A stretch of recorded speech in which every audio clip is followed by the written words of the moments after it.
the obvious first biggest difference between the ICU and the general floors is the patient ratios. It's usually 2-to-1, 1-to-1. Occasionally there's 3-to-1 if your house have ratios, which does happen, but it's unfortunate, but that's how life works. And it's more hands-on care. You're the one usually doing the turning. You're the one doing the bathing. You're the one doing the vitals. You're with the patient the whole shift. You provide the primary care.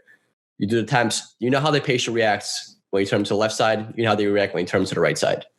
That's why it's 2-to-1 instead of having your 5 or six patients, because you're fully with that patient. You should know everything from head to toe, every response, what that patient is doing when you do every little thing. Like, when you flush them or flushes NG, when you flushes PEG, you should know exactly how that patient reacts to everything that you give to them. And usually, just because you're working ICU, just like you said, patient-centered care, you're doing everything. And literally every single ICU, I've been noticing that there's no tech. So we're mostly doing all the work, which is okay because we need to be on the freaking trigger with everything that happens, like on the dot, just to kind of know how the patient is progressing. But I feel like, and I noticed, like, did you ever notice there's a lot of like OCD in nursing, like ICU nursing?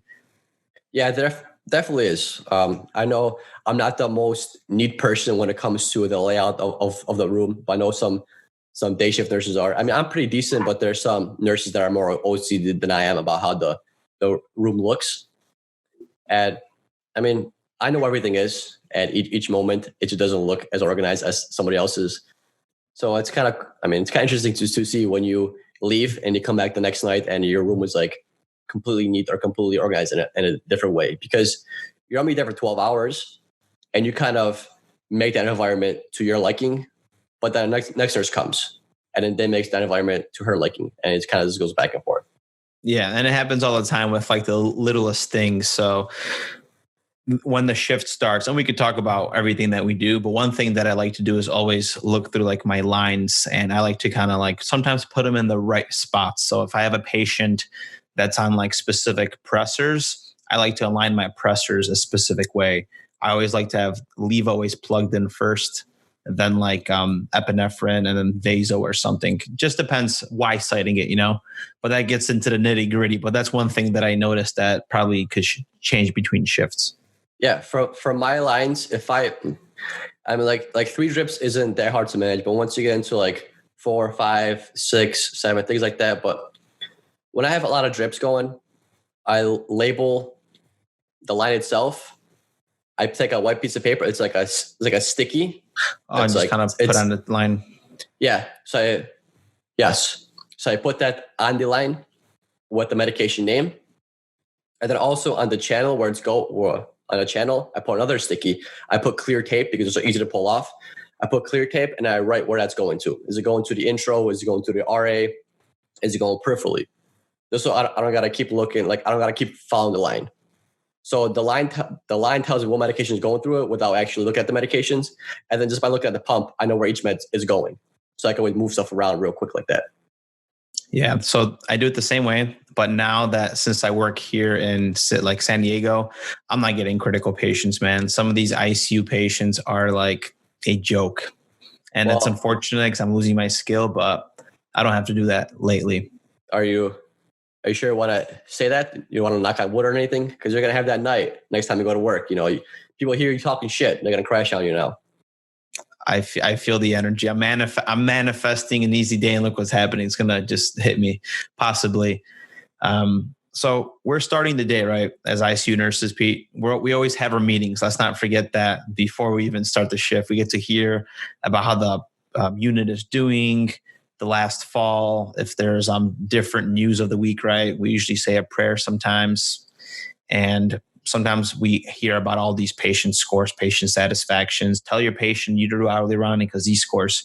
That's one negative thing about nursing. You have to hear all this management stuff when you walk in, but ultimately it pays their pockets. Yeah.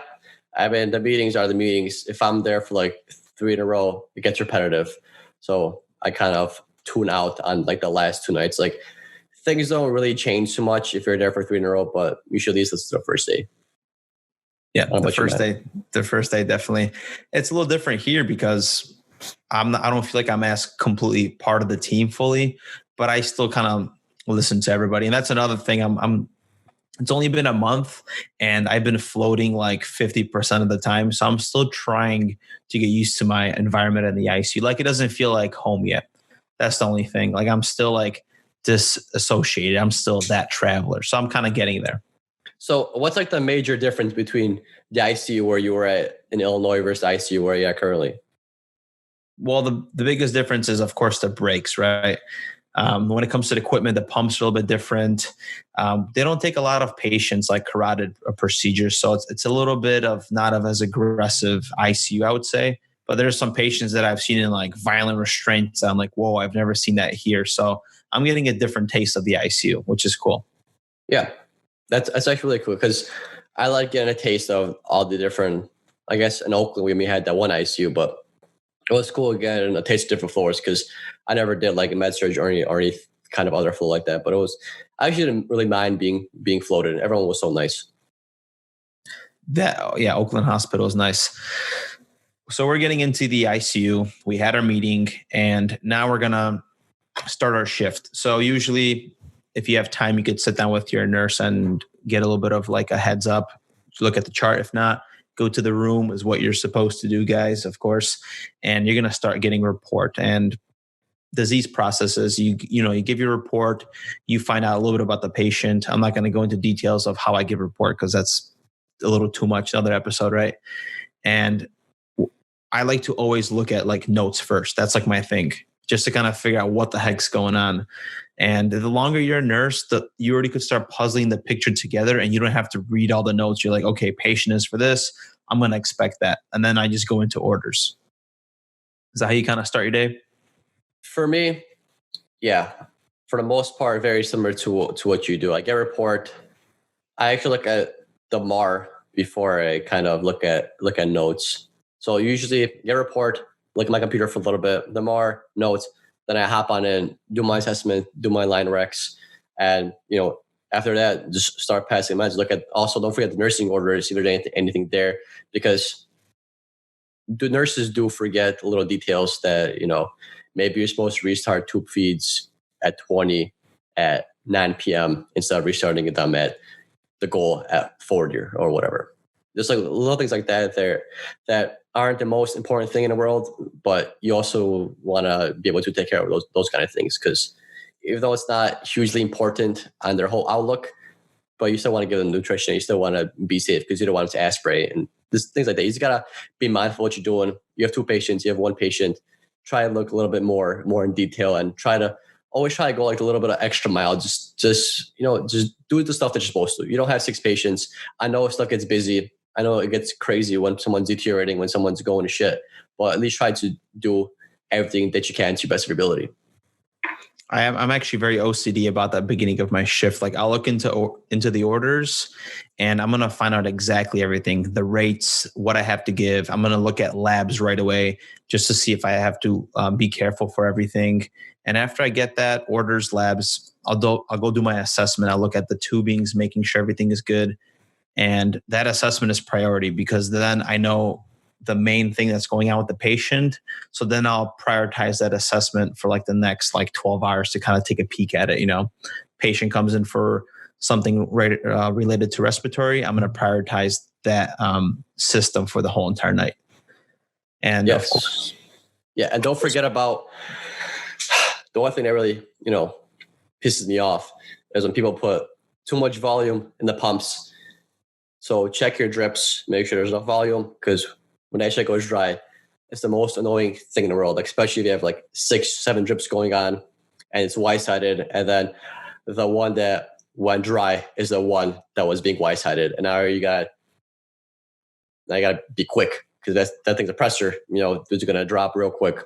I hate that though. So always, when you're starting a new bag of fluids, new bag of any kind of medication, take out 20 cc's, put 80 instead of 100, put 240 instead of 250. Don't put the full damn bag because that shit gets annoying. You basically want your pump to give you a heads up hey, this is going to run dry in an hour, get an extra bag. And there's those nurses that put full. And I do mention this sometimes to them. If I see them the next shift, I'm like, hey, this is my pet peeve. Make sure you add less. Yes. And if you're running low, it's always also courteous to, maybe request the drip for the next shift, which is also, nice, because pharmacy is amazing. God bless them. But sometimes they do drag dick a little bit. So at least request it. Like even when my bag is like half gone, I still request it for the next shift just so they can have it just in case. You never know. Maybe the bag's going to pop. Pharmacy is the same way everywhere, man. Like it doesn't change whether you're never. I thought I'm going to come to this state and I'm going to see less of the issue of waiting for medications, or things will be on time, things will be stacked. It's very universal everywhere. And I'm sure those guys are working hard. We should have a pharmacist on the show. I'm going to work on that one just to kind of see their perspective, or how they feel when nurses are freaking calling them and blowing up that little cell phone about where's my med, and this guy's running around with like 60 different orders.